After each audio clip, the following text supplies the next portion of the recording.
Hello and welcome. Good afternoon, good evening, and good morning. You are listening to And Another Thing. We are Joella and Helene, and this is episode 31. I just said that. Where I tried to start off just before with us, and I confused myself with what I say, which Almost had a drink of tea.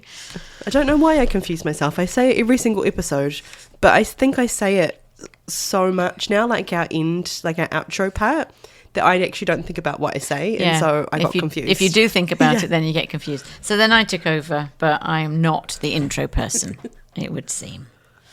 So I'm going to say how are you, but I think everyone can clearly hear how you are. I'm sick again. Woo! Get some vitamin C in you, woman. Yes. Yep.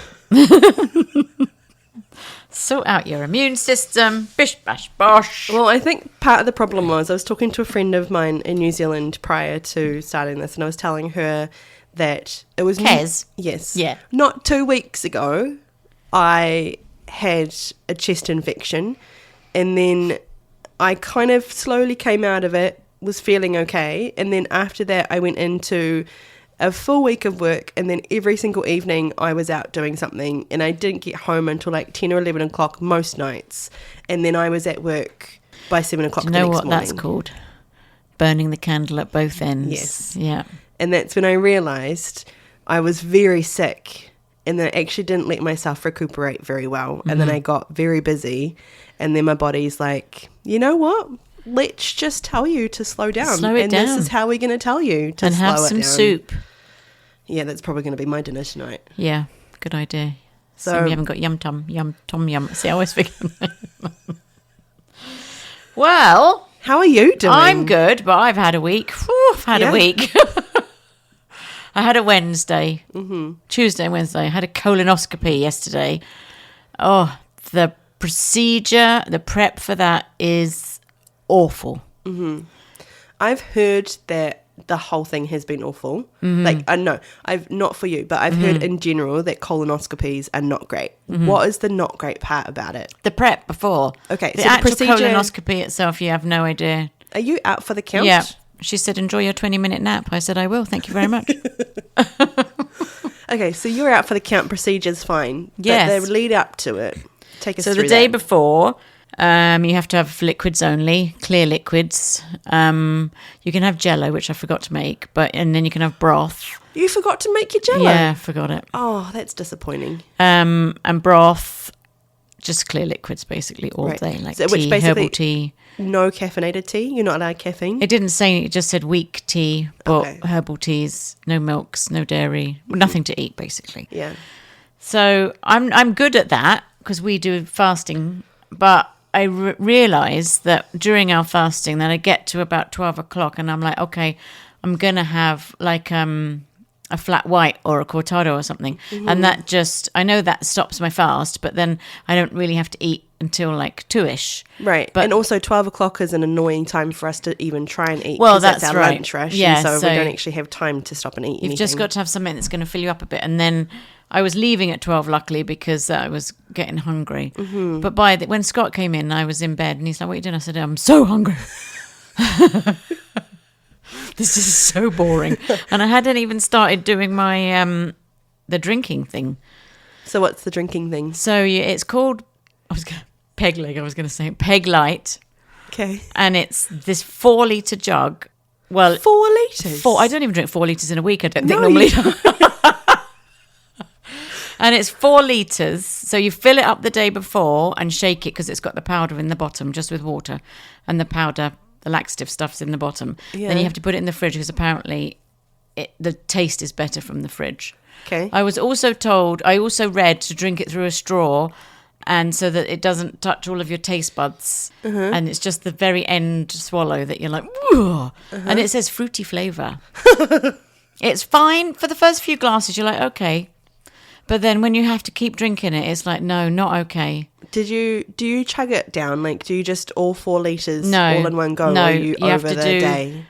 Over from 8 o'clock in the, because my appointment was in the morning. It depends when your appointment is. Okay. So from 8 in the evening, I had to have 8 glasses from 8 every 10 minutes. Every 10 minutes, I had to have a glass of a certain amount. Oh my goodness. until it had gone. Yeah. And I'm drinking this near a toilet because I'm thinking, I don't know how quick this is going to actually work. And for me, I mean, some people it works quite quickly, and for me it didn't. I'm like, oh, I'm getting bored waiting now. So I went, was laid on my bed, and then about 2:00 in the morning, that's when Everything started to happen. And then you cannot move away. Like, I'm like, okay, I can move away from the toilet. Oh, no, I can't move away from the toilet. So you're like up and down, wash your hands. Did you just make your bed in your bathroom floor? Well, I just sat in the bathroom and read a book and here we go again. By that point, you kind of just wonder, you just stay on the loo. Yeah. No, well, that and hurts. not move. That hurts you. Just hurts you. Yeah. Sitting in the toilet for so long. It's an awkward position to be sitting in. Yeah, so you have to get up. And then at 4:00, I had to drink the rest of it. Oh, that was the worst bit because you feel like you just can't do it again, and you have 8 glasses every 10 minutes. So that bit's horrible, but the actual day, they put you out for a 20-minute nap, you come out and you're farting like a good one. Because basically, it's air. Gets blown up, yeah. Blown up your hoo-ha. And then no, not your hoo-ha. Oh. Your bum hole. Your bum hole. Yeah, not your hoo-ha. That would be really bad. And then they have a good look around. Right. Everything's fine. Great. But I had to Did go they tell you the results straight away? Yeah, I don't know what they would do if it wasn't a good result. You know, like I Probably don't know. send you back to your doctor and maybe, say, but your then doctor you'd know because normally they tell you. Yeah. So and then 5 to 7 years I have to go back. Okay. I'm already not looking forward to that. Hopefully by that point it's kind of like birthing a child. You kind of forget I think what it's I like. would make my life a bit easier by not like going a few more days with quite light eating. Right. So kind of like prepare your body that you're just kind of going into light eating mode. So yeah, you have like a lunch and then for dinner you'd have liquids or something like that. I think so. I think I would try and do that. I feel like my life would have been easier if I'd done that. Mm-hmm. So when I got home, I felt fine when I got in. I wasn't really groggy, but I had to go for a walk. It was a beautiful windy day and I went for a windy walk and tried to get rid of my windy self. So yeah, that's been my week. So exciting times. Wow, exciting times to be alive. And then just working. Mm-hmm. But we worked together at the weekend. We haven't seen each other this week, but we did work on Saturday. Yes. That was pretty much it. That's pretty much the only day that we've worked together. Yeah. Oh, Monday. You were there Monday, but you weren't on the shop floor. Mm-hmm. And then I took over from you. Anyway. Oh, that's right. Or Tuesday. Blah, blah, blah, blah. All that to say, we haven't really seen one another for the last couple of days. Do you remember those? We had a few things happen on the weekend. It's a long time ago. But that party came... Well, first of all, there was quite big parties that came in on the weekend. Like, we've got a party of 6, we've got a party of 5. Oh, right. Like more bigger groups than just 2s. Are you talking about that party of 6 that were Well, I've got that. Okay. And I've also got that other party that came in and like, all right, we'll put these 2 tables together because there's 6 of us. And I'd already said, if you just wait, I'll put 2 tables together for you. But they put their own tables together. Okay. Not in the direction that I would have put it. So when I go over there, I'm like thinking to myself, have you even looked around at the space? Have you even... And they've made it harder for everybody to manoeuvre around them? Instead of doing it like long ways down the middle of the centre, put them 2 together, they've put it like more horizontally across. And I'm like, before you sit down, I'm going to have to move this table. And they're like, oh, is this not okay like this? And I said, well, this is where we walk through with our plates. To deliver our food, yeah. Like... No, it's not okay. That's when you know in that particular moment, in that group of people... They haven't worked in a restaurant. They haven't worked in the restaurant. No. They've got absolutely no awareness whatsoever of spatial... They've got no spatial awareness of what a restaurant needs. You can leave your table like that if you want me to climb over it every time I've got to deliver. Like, excuse me, tread on you. So I had to move it. And then they were fine about it. But I was just like, what? Come on. Come on, Wally. You've just stopped the flow. Nobody can get past. Mm-hmm. Look at it. Look at what you've done. That must have been after I left in the afternoon because I don't remember seeing that. Oh, no, I don't even remember when it was. It must have been then after because you had to leave quite sharpish, didn't you? I did. And then the 6 people that came in around a table that had 4 seats. It's a bigger table. They initially, when they first arrived, because I was helping the person on the till with them, they said they've got a table of 6. Can they go seat at that 4-seater table and then 2 of them can sit at the bar, which is not really close to one another. No. I was like, yeah, they can do that. But I can also just add 2 more seats to a good 4-seater table and then they can sit there. And then I went out and I talked to them and they were like, well, can we not just push tables together? And I said, no, because it's too busy. And I also had dirty dishes in my hand. And I was also, the whole, I've got to get a glass of water for this table. And this table wants a takeout container. And I've got dirty dishes in my hand. And I also have, I'm on a station that I haven't gone back to since I've delivered this food. So I need to check where so I had all of that in my mind. And then they were saying to me, can we not just push tables around? And I said, no, you can't. This is a table. It's not very big. We've had 6 people sit there before. Well, why can't we push 2 tables? And that's by the point where I said, just hold on a second.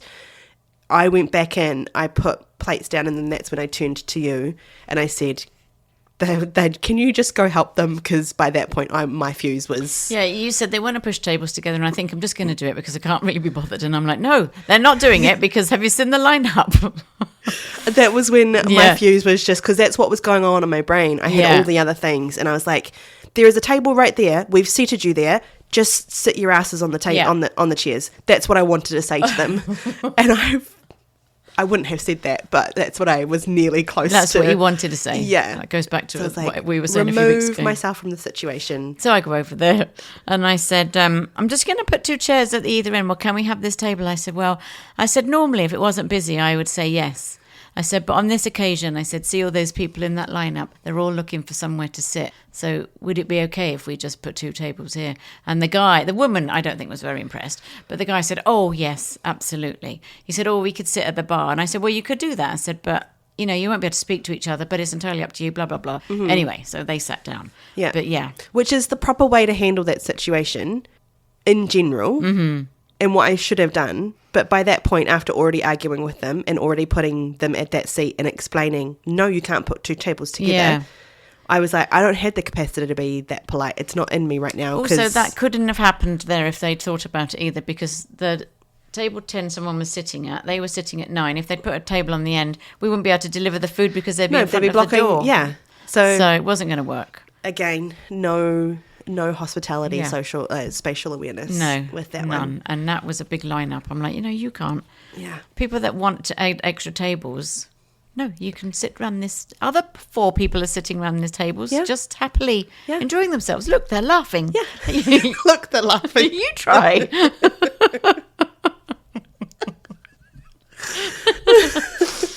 And I also, on Sunday, I had a fake argument with Hyacinth.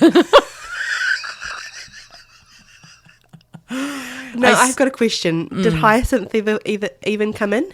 Yes. Okay. That's why. Okay. And I was like, oh, you better not stir up any trouble with so the staff member. before you go on, if you are new to this podcast and you've just kind of like switched back and forward between sporadic episodes, Hyacinth is a particular customer of ours who's a regular, and she's a piece of work. We have named her Hyacinth in honour of, who was it? Mrs. Bouquet, and her name was Patricia in real life. In the real life. And she just recently passed away, right? Yeah. Yeah. So in the TV show, it was Mrs. Bouquet. Her name was Hyacinth. Yeah, Keeping Up Appearances was That's the the TV one, show. yeah. And so we have named this person Hyacinth. She's incredibly rude to our staff. Mm-hmm. And she had a big old ordeal with one of our staff members, at which point you went over and had a bit of a word with her. Yeah. And so, okay. So she came in and I'm like, oh, there's no window seats for you. So first of all, you're not going to be impressed. Mm-hmm. And there was somebody else on the till. I'm like, don't you try and get a... Just in my head, I'm at dishes. Don't you try. So then I'm like, and this is what I'm going to... if you say this, I'm going to say this. And if you... I was having an argument with her. Uh-huh. Doing the dishes. All riled up while I was getting riled up. Do you ever do that? Well, I do it after an event sometimes. If I've had a bit of a argy-bargy with somebody, and then I'm like, when I get home or I'm in the shower, I could have said that. All the time. Could have said this. Yeah. And I have pre-arguments before I even talk to a person, and then I have after-arguments of what I wish I could have said differently, Or if the situation had gone a different way, this is what I would have said instead. Yes. Like you just make up. Yeah. And if it had gone this way, I could have said this. And if you're going to retaliate this way, then this is how I'm going to respond to you. 100%. I was doing that with Hyacinth, and then I walked around the corner to collect plates, and she was just happily sitting there eating her soup. I'm like, oh, so unfortunate. So yeah, I did that. That's too funny. Also, can I ask you a question? What's the difference between vanilla and French vanilla? I probably need to Google this, but my initial response would be the same as what's the difference between vanilla essence when you're baking and pure vanilla essence. Okay. So there's like imitation vanilla essence and then there's pure vanilla essence, which comes straight from the vanilla bean. Yeah. So that's what I would say would be the differences between French vanilla and vanilla. Because I can't really taste the difference if we've had a vanilla and then a French vanilla syrup at work. But a lady said, here's your vanilla latte. Well, is it a French vanilla latte? Well, it's a vanilla latte, I heard whoever it was say. Right. She goes, it's a French vanilla. I said, yes, it's French vanilla. I'm like, just go off with your vanilla latte. And then I'm like, is she going to notice the difference if it isn't French vanilla? Okay, so this is just the very quick overview. French vanilla has a richer custody, flavour due to the addition of egg yolks, while regular vanilla relies on cream and vanilla flavouring. So I'm imagining that's more of like an ice cream kind of sense. Yeah. But I think what my description would have been is probably the vanilla flavour is more of an imitation flavouring, whereas a French vanilla would be more of a richer and deeper, which I actually can taste the difference when we have the two different flavours.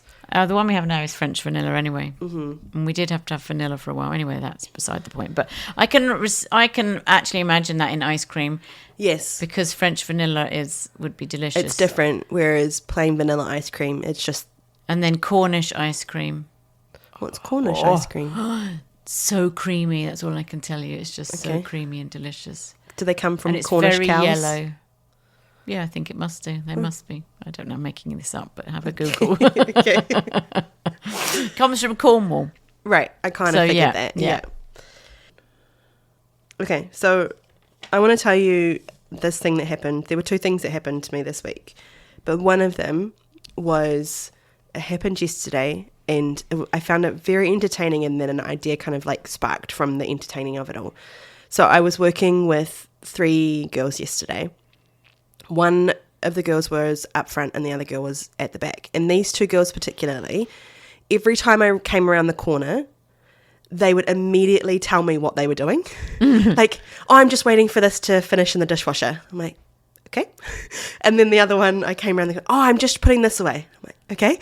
But I realised that these are the 2 girls that I often pull up saying, you're just standing there talking. Can your hands move while your mouth moves? Yeah. That's usually because these are the 2 girls that usually they will just stand and talk. I'm like, you can stand and talk, but just make sure your hands are moving. And so I just found it really entertaining that it happened more than once. I didn't even say anything. I'm not even looking at them. I'm just going around the corner to get the thing that I need. But immediately they look at me and they see me and they're like, I'm just doing this. It was so funny. But it made me think about this idea that's been forming. And so I actually said to one of the girls, I'm like, I have this theory and I want to see what you think. And she's like, oh, I love the theories. Tell me what they are. So she made a coffee and then she came back and she's like, okay, I'm ready. I said, okay, I've got this theory about mine and your dynamic and how we relate to the staff. And I said, think about it. And for our listeners, this is also probably a good description of how we are, I think, at work. And I said, think about it as a school environment where you've got your science teacher or your math teacher where they are like the life of the party. Like they're teaching the most boring subject that a lot of people don't. Some people enjoy it. A lot of people don't enjoy it. But they make it fun. They are the enthusiastic, like you want to be in their class because what's going to happen, even though they're teaching a dumb subject or like not a dumb subject, but a subject that is not really enjoyable. They make it fun and you want to learn. Yeah. And they help you pass the class if you never thought you could. And I was like, that's you. That's how you lead. You bring fun and joy to a place where it's work. Like, Right. sometimes you just don't want to show up at work and you're there, but you bring a bit of life to it. Okay. And it was like, you're the math science teacher that's like the awesome one, and you're walking down the hallway and you're like, hey, Mr. Smith, how you doing? He's like, yeah, good, how are you, buddy? Yeah, how'd the thingy go? Yeah, oh, it was so cool, thanks, Mr. Smith. Like that's you. Okay. Me, I was like, oh, I'm the English teacher at school, which is slightly sterner. You don't really enjoy going to English, but also you don't mind this class because the English teacher is a little bit like, doesn't really crack a smile as much, but when you get it at a crack a smile, you're like, oh, I've got it, I'm in the win. But then also like the high expectation, and kind of when you reach that expectation, you're like, oh, I'm in there, like I got a good grade, which means I've actually done really well, not just like a gold star for participating. Yeah. But then also like you want to kind of be in the class to be there, because still like there's that element of I do respect you, but I want to do well in this class. And I was like, that's how I feel like our two dynamics are. That's pretty cool, actually. And so I said to one of the girls, I was like, what do you think? And she's like, I've got so much to say about this. And I was like, okay. But then a customer came, I'm like, damn it. So then she comes back and I was like, okay, so what's your theory? And she's like, I think that's a perfect theory. And I was like, cool. But she said to me, she was actually very sweet. She said, you would be in the classroom. You would be the kind of classroom that you don't actually open up easily or like fast. And she said, but once you do, like it's really easy to talk to you and like really fun. And I'm like, well, yeah, actually that's just me and my personality. It's like I'm a pretty closed book. Mm-hmm. You kind of pry it open, and some people never will. Never will. And so I was like, yep, that's kind of fair and valid. But then she's like, but I can think of so many teachers that I've had that I was unsure of, but they had been the teachers that I've like wanted in my life long term, and that I want to go back into school and see how they're doing and like talk to them, and they would be the teachers that I would sit after class with and have a chat with. And she's like, that's how I see you. And I was like, oh, that's actually that's nice. That's so sweet. Yeah. But I was just thinking about like that's the dynamic. I was like, how would I describe our dynamic? That would be our dynamic. Oh, that's great. And the fact that they agreed is the same. Yeah. Do you know what? You've just taken me to that really funny thing that happened this week, where we were told that I thought because you were my managers that you would be... Oh, what was said? We were talking about breakfasts. Okay. A nice breakfast. And I think maybe... Remember, I haven't worked with you this week. All right, so... must have been last week then. Okay. And French toast came up, and... Then, okay, yes, I do remember this. And it was the same person, by the way. Okay, that I was having this conversation with. One of the young ladies says, "Oh, I love to dip my sausage in maple syrup." There was more to this conversation that got lit up, but that was the saying that she said. I love to dip my sausage in maple syrup, and we lost the plot. And I lost it. You lost it. And I kept, every time I saw her, I started laughing. She'd like, "Oh, stop it, stop it!" It was just so funny. And then she turned around and said, I knew that was going to sound weird to say, but I thought because you're my bosses, how did she word that? She said something like, I knew that if you're my managers, you probably would just let it slide or something like that, or you wouldn't like focus on it, or you wouldn't make you laugh. And we were like, no. That made us laugh. Oh, poor thing. It was too funny. It was. And I laughed probably all day on and off, and I thought I've got to rein this in because of the... It was too entertaining. It was very so good. Then before we go on a break, I'm going to bring it down a little bit from the laughter that we just had, because this is the other thing that happened yesterday, and it's just the reality of the job, where about 5 or 6 people came in, and I was serving them, and I had a really great like interaction with all of them, and I was like, you guys are actually a really cool group of people. And they went and sat down, and there was the last one left, and I said to her, I was like, can I be nosy? She's like, yeah, sure. I said, you guys look like you're very well dressed. Can I ask where you've been today? Or like, are you going from something, or are you going to something? Funeral? And she said, yeah, we've actually just been to a funeral. And it was one of those moments where I think like gratefully I was very unwell yesterday, and I was not feeling great. And so already I was just a little bit less of a hyper situation. And so I sank really quickly to just kind of like match that news. And I said to her, I'm so sorry. You guys look really young. And she's like, yeah, he was 30 years old. Oh. And I was just like, oh. And so I just had a moment and I just chatted with her and just asked her about how the day had been and how their experience of celebration of life had been. And it was just a moment where I'm glad I asked more questions, because sometimes in those scenarios where you've just said, you know, how's your day been? Oh, I've just been to a funeral. You're like, oh, here's your coffee. That's what I do. Yeah. But it was just, I had the time, there was no one else behind her. And so, and because I'd had like such a nice rapport with all of them, it was just a moment where I'm just like, I'm so sorry that this has been your day. Like, I'm glad that you guys have been able to sit here together and just be together. Because she's like, yeah, we all grew up in this town, but we don't live here anymore. So it's just been nice to kind of like all come back together. And yeah, it was just one of those moments where I was like, that is the flip side of hospitality, where you just get a glimpse into. And then afterwards I thought about it and I was like, oh man, you know what, I wish what you could have done, all the arguments, but this was not an argument. This was I wish I'd asked her what was his favorite music, and then I would have played it. Like, and I would have asked, like, can I play some of that music while you guys were here? But I didn't think of it until afterwards. I was like, oh, damn it. That would have been such a nice, like... Next time we get a funeral party in. That would have been, like, such a nice, like, little touch. And part of me, like, wanted to write a note for them and just say, like, But then I was like, you know what? It's not your responsibility. No. You've done what you can in the moment. They're not here to receive anything else from you except a cup of coffee and whatever food they ordered. But, yeah, it's just the reality of our job. Do you think that you kind of clicked in that they might have been at a funeral because they were all dressed in that manner? It was either, I did kind of either think of a funeral, or it was like an award situation, like someone had just received an award for something.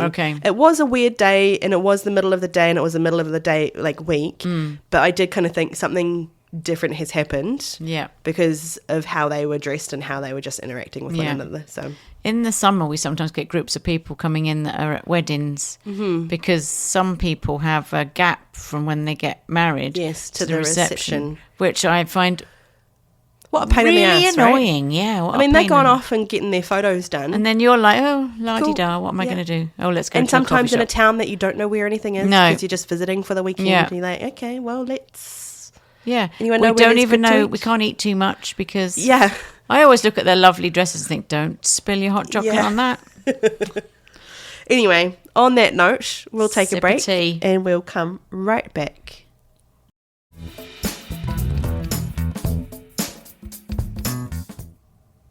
Okay, and we're back. Right. We're going to talk about upselling. Selling up. Selling up. So upselling is when you try and get, you know, like sell extra things onto the order that you've already got, basically. And it makes the average spend in your establishment go up.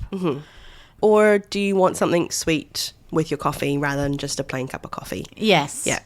So I'm just thinking back when, like, all the years I've worked in retail and in coffee shops, how upselling was, it still is important. But because menus and things and places I've worked at hadn't done their menu properly, you had to upsell in order to make money off these goods. So places that I've worked before. Okay. So in our cost now, we include like whipped cream, cup, everything gets included, right? Right. But I don't think the place I've worked before, that's been the case. So that the drink is, you need to upsell on the drink to get more. So previously you would say, I want a caramel latte. Would you like whipped cream on that? And then that would be an extra 50 cents. Yeah, and sprinkles on, you know, like everything. An extra 50 and cents. you have to go blah, blah, blah, blah, and then make the drink go up higher. I think now that places like Starbucks and I guess ourselves, we've costed them properly so that then it comes with that and you're not paying extra, but it's already in there. Yeah. So when somebody complains, am I really spending this much money on a caramel latte? What you're not thinking about is we have costed out the fact that you're using a cup, a sleeve, a lid. You've got the syrups in there, you've got the espresso in there, you've got the milk in there, you've got the 30 seconds that it takes for our labour to be able to do that. And then you're also costing out whipped cream, but I didn't want whipped cream. That's okay. But as a general whole, it might be served with whipped cream. So then we add that to the cost so that if somebody does have whipped cream, we don't lose from that. We don't lose. And also, you don't have to add another. The only thing we still have a price on is the alternative milks. Because we're an independent company and can't swallow that value like a bigger company can, because I know that Starbucks have said it's the same price now, but it's hugely expensive, so we have to charge more for that. But I just remember having to really upsell in previous places, and upselling is, as a customer, it's you can get upsold to really easily without realizing the person what's is very happening. clever. Yeah, so you can go in a restaurant and like the palm fries, they're always up. I mean, I know it's an upsell, but just so easily. Would you like fries with that today? Fries or salad? Fries. And the palm fries, like they're telling you, and you're like, oh yeah. But again, we were talking about marketing in probably about 3 or 4 episodes ago, Right. and what we were talking about is how there's absolutely a manipulation that happens within marketing schemes. And we're not outwardly trying to manipulate somebody, but when you're trying to upsell, that is what you're doing. You're trying to get as much money from that person in front of you as you possibly can to benefit the business that you're working in. Also, though, I would like, that's very true. Okay. That's exactly why it happens. Yeah. But also, if you're enhancing their experience as well, like I will always offer bacon in a certain sandwich because it's just delightful. So, I check whether they're a vegetarian first, and, and I'll say, would you like to add this? So yes, I have made more money, but I also know that they're going to just love that sandwich and come back and get it next time. Do you wonder, this is my wonder, and I'll ask you if you think the same thing, but when you're upselling that sandwich, even just then, you changed in a minute of, this is so good. Yes. And when I'm upselling a certain salad, it's my favourite salad. Yes. And so when I'm saying, do you want just your regular salad or do you want this one and this one? I never say it's an extra, do you want an upgrade? No. I don't say those words. Nobody I don't should. say any extras. I just say, or you can choose this one or this one. And they're like, oh, okay. I said, if you really want I change because I love describing the salad. I'm like, it's so good. It's got all these balance of flavors. And they're like, oh yeah, okay, I'll have that one. But it's not difficult, our is it? enthusiasm on the thing. Yeah. I wonder if that also helps rather than just saying, do you want fries or do you want palm fries? Yeah. Yes. So there's an element of put it in that person's brain. And do you want mushrooms? Mushrooms on the side? Like that's a side that you've just ordered there. So it's very clever. Luckily for us, when we first opened, and it wasn't owned by the owner that's running it. He was running it, but it wasn't owned by him. And we had to do so many upsells that by the time it got to the kitchen, it was a completely different item. Right. Because that's so hard to try and navigate in the kitchen. One of the girls that worked for us, she was one of, it was a bit of a competition, but she could get 11 upsells on something quite frequently. Oh my goodness. And do you want to add this and this? And what about this and this and this? And then when it goes to the kitchen people will be like, oh my God, this is nothing like what it should be. But we were asked to do that. We needed to do that because it wasn't costed properly. Right. So in order to actually make money on a product, that was what you would have to do. So the other thing for upselling in restaurants is if you are a server and you've upsold me palm fries and then you've upsold me a side of mushrooms, the value of my plate has gone up. So when I tip you, the value of your tip has gone up. So to cleverly do that benefits them as well. Yeah. Do you think about that as a customer? When you're somewhere and somebody's asking, do you want this or do you want that? Okay, here's my 2-part question. Do you think, I know what you're doing right now, and do you think, I actually am going to say no to you and I'm okay say no to you because I actually don't want that and I don't want them to spend the money on it? Where do you fit in those two things? I know what you're doing, definitely. That's very clever. But yes, please, I will have the palm fries. You've talked me into that. But yes, I can say no. Yeah. Because I find that sometimes, depending on who you are as a person, it's hard to say no. Yeah. When you've been suggested / told, can I get, like, oh, I want a grilled cheese. Great. You know what goes really well with the grilled cheese is this one. Do you want that at, like, can I get that? Or actually, it's not even the question. You've kind of got to tell, I'll add that one to your side then, or... Yeah. You know, and then not really leave option for anything you else. To say no. Yeah. Yeah, very then clever. that's when it's very well done. And it's not even in just in the food industry, because I've worked in retail and clothing. So this person has bought this blouse and this necklace would go. So you had to take accessories in with. So what do you mean you had to take accessories in? One of the place I worked before when I was doing part time, and I was also working where we're working now. Yeah. So it was very much like you were bringing stuff to the person in the changing room all the time. It wasn't just like, oh yeah, hang it up there. Do you need anything? Okay. Like you were there like to old serve school them. service Yes. of a clothing store, which doesn't happen anymore. Not really, so much. no. Not so in the regular clothing we stores. would do that, and they would have this lovely blouse on and this new pair of trousers, and they'd look in the mirror, and you'd be like, just a minute, I got just the thing to go with that. And you'd go out and you find a necklace that had a similar colour. You'd be like, try this on with it. Oh yeah, that's lovely. Bosh. You've just sold them a necklace and a pair of earrings that go with that. So you sold them an entire outfit in that one sitting. Yeah, not just a jumper. Yeah. So when you got customers like that were so receptive, oh yes, that does look nice, or I do, you're like, oh yeah, get in, because that goes on your record because of it was lots of it is commission based as well. Yeah. So it's not a tip; it would be commission. But yeah, you'd have to do that in retail as well.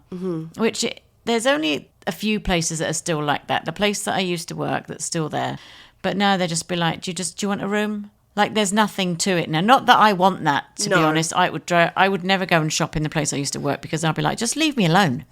Do you know, I would expect that from a slightly higher end shop. Yeah. So if it's a place where your average something is in the $100 range, I would expect that when I go to the fitting room, that they would come to me and say, can I take a look? Like, let me have that kind of service. Yes, and some people like it. But it's okay if they knock on the door and they say, is the size okay? Do you need anything? Because you don't want to be putting your clothes back on especially when you've gone there by yourself. If you don't have that's a quite shopping handy, buddy. But I don't need you to say, can I have a look and see what, because I'm like, I'm going to know whether it's good or not. So you have to do it in retail. It's in all areas. I'm sure if you're buying a car, they're upselling you better tyres. Yeah. Do you want a nice heated steering wheel? Do you want this? That's all up.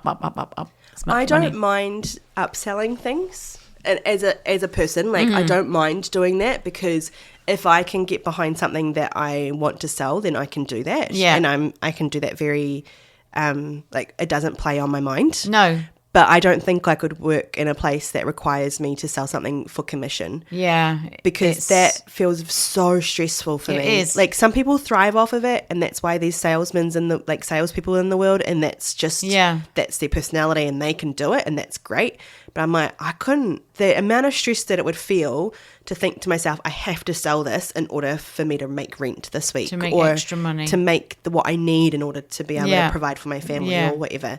I'm like, that to me is not fun, but the upselling part is fun, because sometimes you do, with it comes the rapport with a customer, and many times a customer has said to me, oh, you're very good. Yes. Oh, well done you. Yeah, well done because you. they know what we've done. Yes. Some of them. Yeah. Some of them are like, yep, you have literally just squandered $5 out of me just now by adding an extra something to the situation. But you're going to love that extra something. Yeah.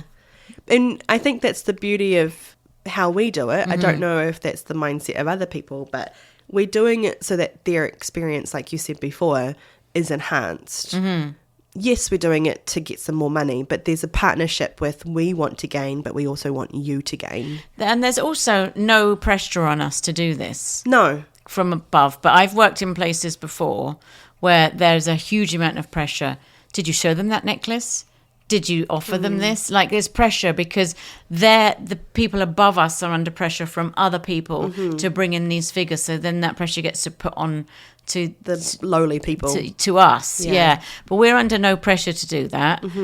We're advised to do that. If you can, then do it. Because of the hospitality experience. If this person doesn't know, like, instead of just saying, do you want anything else with that? If you can say, do you want a muffin or a scone with that? We've got these lovely bloody-blah scones or muffins here. And then they stand back and like, oh, yeah, I might do. Even though it's right in front of their face, sometimes they don't even see it. Oh, no. Yeah, we like, know that because of signs. You do have muffins and scones. Yeah. Yes, we do. It's right in front of your face. Would you like one? Oh, what kind of tea do you have? So if you just put your eyes down, you'll see the tea list. It's right under your nose. But yeah, so also... That was my stomach. Did you have a colonoscopy? When you go into supermarkets or grocery stores, they cannot upsell you because you're just picking what you want. But they have impulse purchases there. So you'll be in the ice cream aisle, and then near the ice creams, there'll be this little display of hangers of scoops. Or you'll be next to the dressings, and then there's this little rack of like croutons or something. Something to pair with what you're looking at. So that's how they do their upselling. Right. Because you can't go to the cashier and she's like, do you want some blue cheese with this? Or, No, like but you that's can't. why they've got all the candy down the aisle, because you're standing there waiting for old Joe Blow Oh, in front yeah, of you. there's And that. you're like, do I want a chocolate bar? Yeah.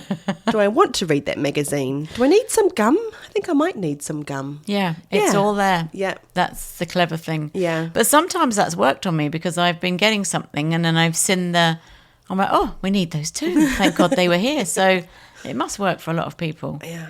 I went to Costco ages ago with my niece, and she was signing up for Costco membership. So we were standing there and we were going through the process with the lady and everything like that. And so she was signing up for whatever membership she'd chosen for. And then the lady turned on me. And then she's like, have you ever thought about signing up to Costco? And I was like, in my mind thinking, I'm sorry, love, you are not going to sell me on being a Costco membership. I am a single person household. I never go to Costco. It's just illogical. And when you for do me. go to Costco, if you've ever been with me, you buy yourself Muskoka chairs. Like you just go from one extreme to the other. Well, yeah, that's the one time I went with you. I went into Costco with you to buy a rain jacket, to look for a rain jacket. What did I come out with? Two Muskoka chairs. Which is also why I don't go to Costco. But because of the place and the nature of the place, everything's in bulk. I'm like, You've got nowhere to store it. No, me buying bulk toilet paper, I'll be supplied for an entire year. Yeah. Like, you need to have a colonoscopy, then you need to go. but I looked at her and I was like, she turned straight on me so quickly and tried to convince me. And also, I was talking to somebody at work today about this actually, because they've just renewed their Costco membership, and myself and Scott used to have the executive one. I got talked into that as well. But when we worked it out, it wasn't actually worth it for us because we didn't go to Costco all that much. Because if you've never experienced a Costco, there's only just recently, I think within the last year, there's been the first Costco that's opened up in New Zealand. Costco. Can we go? No. It's only a place where cocks go. You couldn't leave that in there and us not pick up that you said Costco. I think that's a totally different store.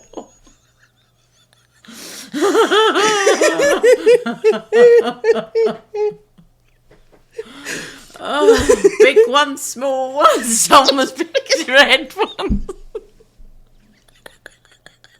Something I like to dip in maple syrup.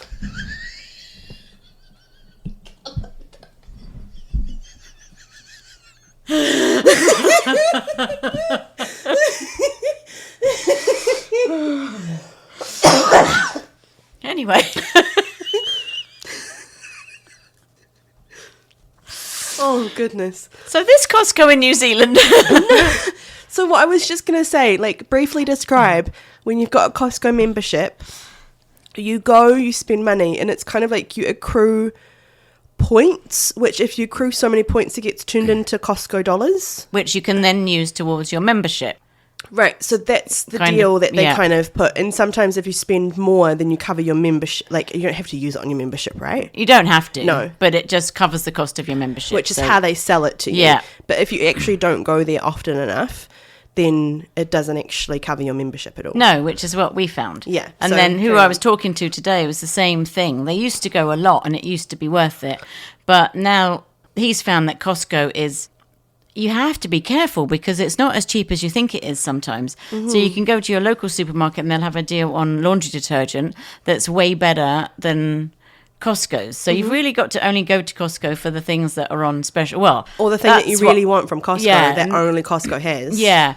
So that's my feeling. We only really go for the specials. And if it's not on special, we don't get it. So we're that kind of family. Yeah. Which reminds me, there is something that I normally use that is on special, so I have to go.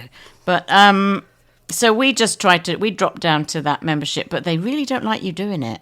What do they do when you try and... they question you like, well, this would pay for it and you did spend this much. And they said to the person I was talking to today, well, the year before you spent that much. And they were like, well, that was the year before. I didn't last year and I just want this membership. Thank you very much. Wow. Yeah. What a swindler. Yeah, so it happens in all scenarios it does. of just trying to hook you in for something, which either you're so blind and you're not aware of what's being said, or you don't really know how to say no to those situations, or you do have an awareness of like, no, this is actually, I've come in for this membership, this is what I would like, thank you very much. And then, no, you can't upsell me. Because that's what I was like. I was like, don't try and sell me on something that I don't need. Like, I've got my niece who's just got one. I can come with her. Yeah. What do you think? That's my buddy. Because for those who don't know, you need a Costco membership in order to be able to actually go to Costco. Yeah. You can't just be a nobody. Or you can have a gift card. You can have a gift card, but you have to be able to know somebody that has a Costco membership, and then you can go in with them. And then, but do they have to?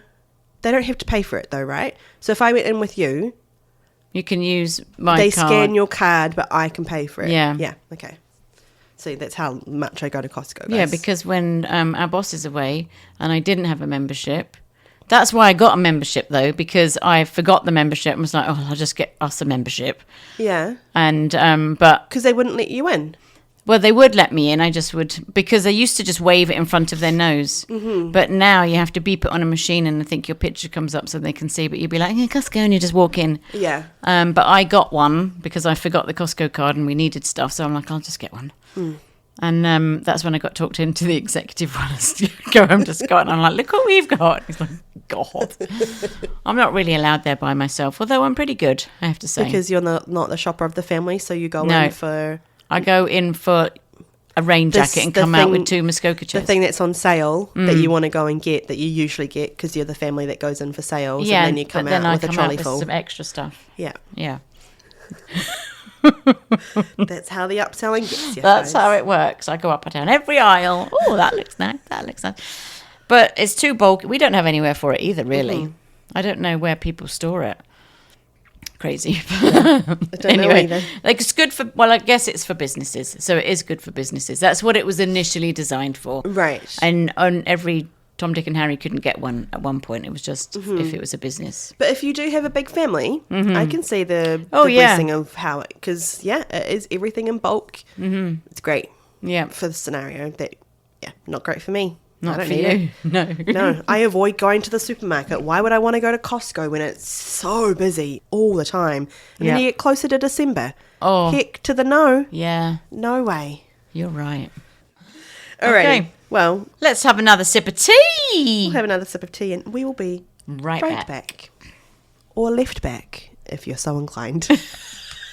Or a silverback if you're a gorilla. Oh dear.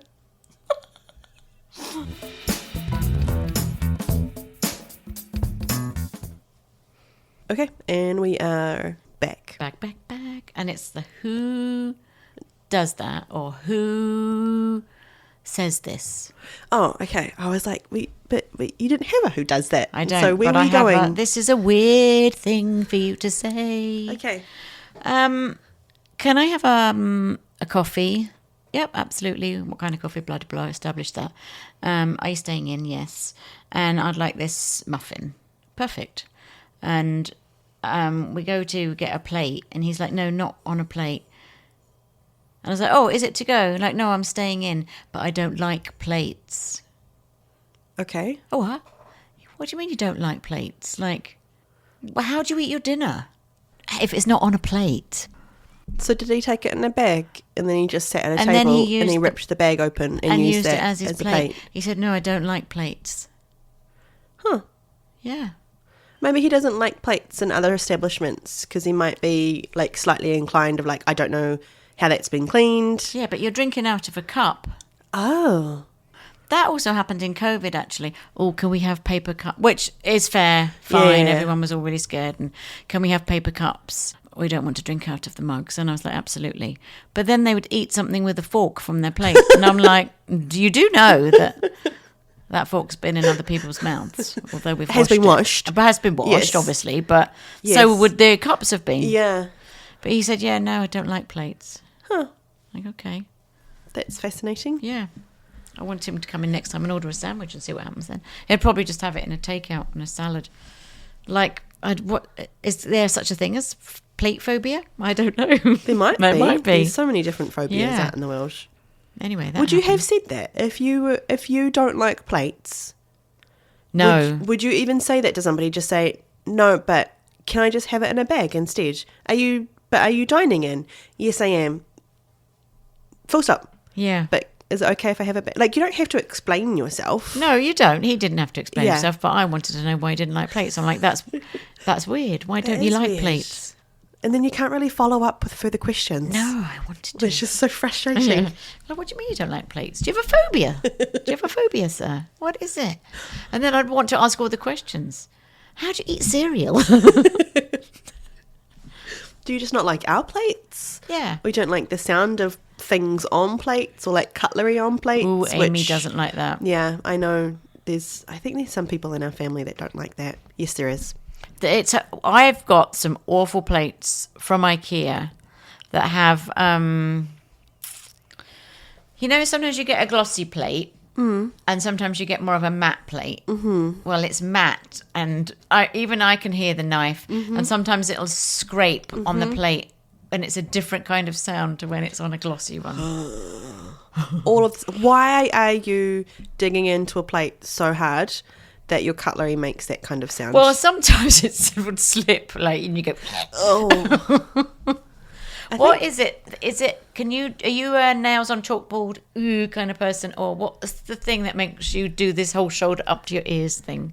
The plate one, it doesn't like seem to shiver up my spine, but I don't enjoy the sound. And the nails on the chalkboard, I don't enjoy the sound. Oh, yeah. But it doesn't make me shiver. What would make me shiver? I know that there's something, but it's not coming to the forefront of my mind right now.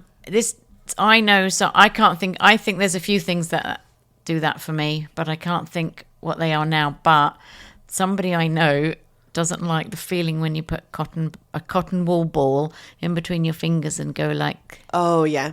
Yeah, it's like people not being able to touch styrofoam. Yeah, or corn, and cornstarch does the same. Same kind of textural feeling. Yeah. I do know that there is something, but I can't think of it right now. But while we're thinking of it, we have started a new thing where at the end of our episode, we've been recording a very short snippet that we've been putting up on our socials and describing a little bit about what we have just talked about so that the day before our episode airs, we can put it up and say, hey, righty. Do you know what? I actually think it's kind of like boosted our listening ratings a little bit more.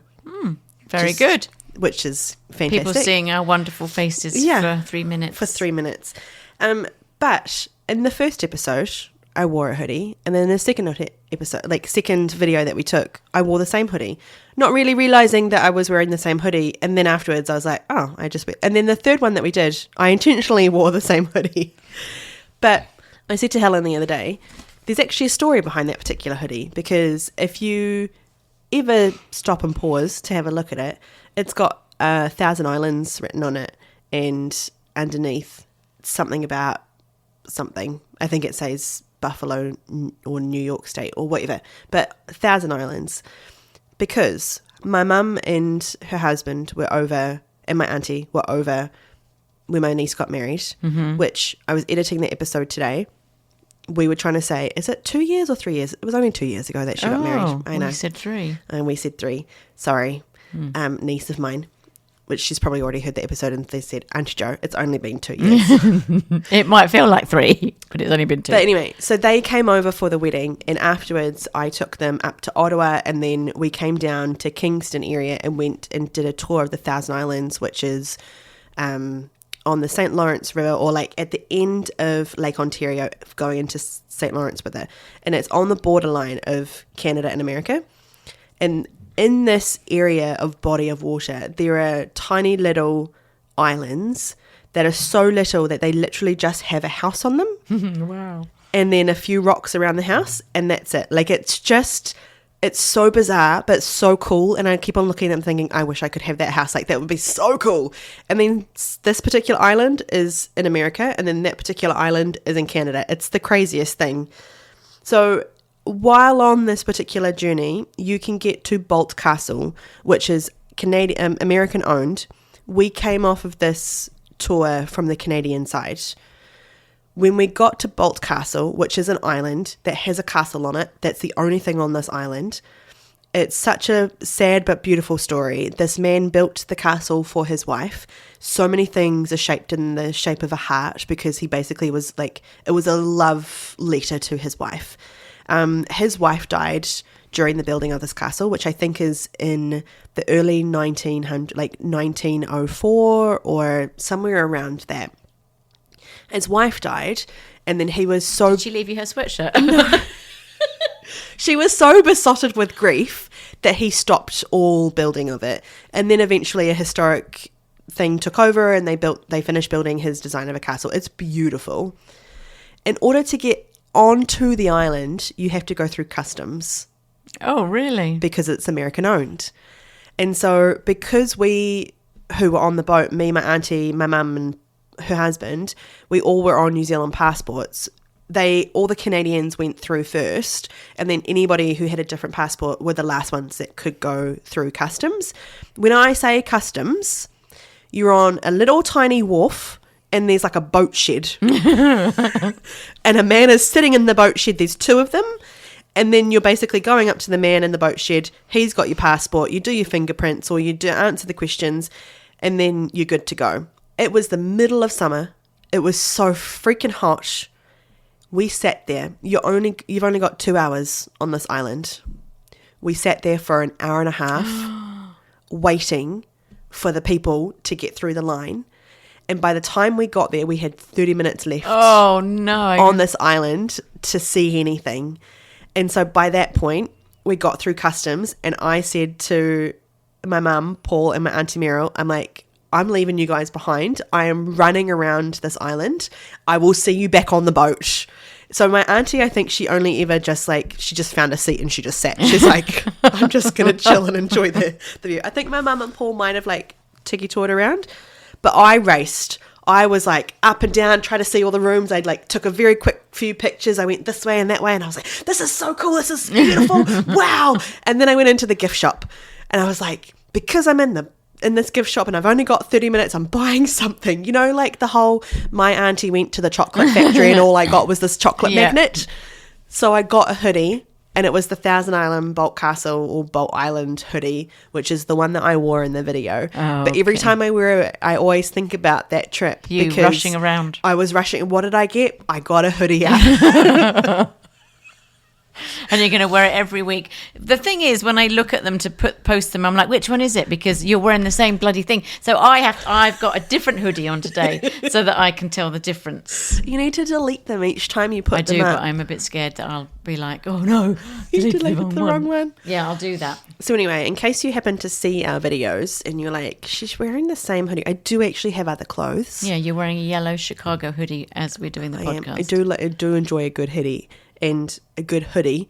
A hoodie. And I do have a couple of different hoodies from different places that I've been. But that particular Thousand Island one, that's the story behind it. So now when you guys see it, you can say, hey, that's when she went on the island for 30 minutes. And also the guys on the boat were also saying to us, this is the longest it's ever taken for these guys to get through customs. And I was like, why is it taking so long? And I'm like, don't know. Oh, but it's such a shame. It was I would do it again just because the boat ride was great, but I would love to, someone said to me once, if you ever do it, you need to do it from the American side because you've already gone through all the immigration. Yeah. And then you do that tour through the American side. And then for them, it's like a ferry system. You can be on the island for however long you want, and then different boats come along and you can get off and on. And I was like, I would do that. Yeah. Because I'd love to go back and just explore it a little bit more. But anyway, that's the story. Very good. So we're going to do the video next. Behind that And one. well, actually, another one's going out every Thursday, so you'll get to look at this sweatshirt Every Thursday. every Thursday. Enjoy. Alrighty. Well, that's us for this week. If you'd like to get in touch with us, you can do by reaching out to us via email. That's pod@gmail.com. We're also on Instagram and TikTok. You can find us there. Send us a message if you'd like to. Send us an email if you'd like to about your different stories of hospitality, whether you've worked in it or experienced it. Your best upsell. Your best upsell, or what sucker upsell have you been a part of? What have you not even realised? Sometimes you might get the check and think, oh my goodness, I didn't even realise, didn't even know, wouldn't have ordered it if I didn't. Tell us your stories. Yes. We'd love to hear them. Is that everything? It. I think so. Okay. That's all I've got. I've shut my book. We're done. Okay, we're done with the day. Thank you so much for partaking on this particular journey with us. Have a great week and have a good idea. Have a good idea.